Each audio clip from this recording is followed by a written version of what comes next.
Hi, this is Captain Al Lorenzetti of SkimmerOutdoors.com bringing you some reel maintenance tips. Reel maintenance is very important. You have to keep the reels functioning properly, otherwise you're going to lose the big fish. So, in the off season, like here in the Northeast, when I'm not fishing, I take some time to do a little bit better than basic maintenance on my reels.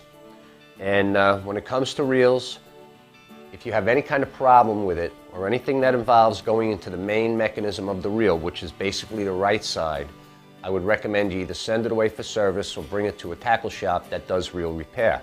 However, if the reel seems to be functioning pretty well, then maybe it's just some basic maintenance that you'll have to perform that'll keep it working that way. When I'm ready to work, I put out a nice clean towel, preferably white, because if any parts fall, you can pick them up quite easily.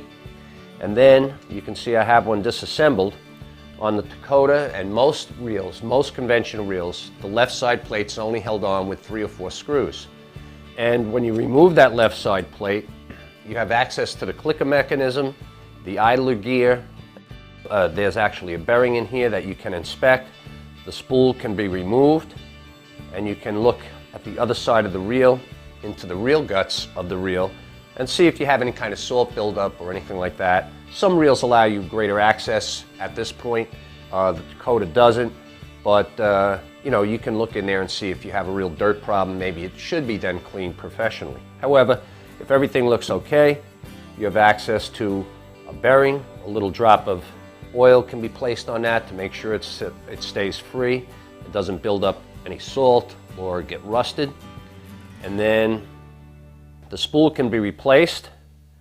As I said, you might put a couple of drops of oil on these gears, on the bearing, on the clicker mechanism and spring, and then simply replace it, and you'll feel it snap into position. Replace the screws, put the reel back together, so when you're back together, then give it a good shot, external cleaning of some WD-40, and wipe it down with another nice towel. Clean it all up. And I also recommend very strongly taking a drop of oil and putting it in the handle at the point where it pivots. And to keep that nice and loose, you can oil that, make sure it's working well, and you're ready to go.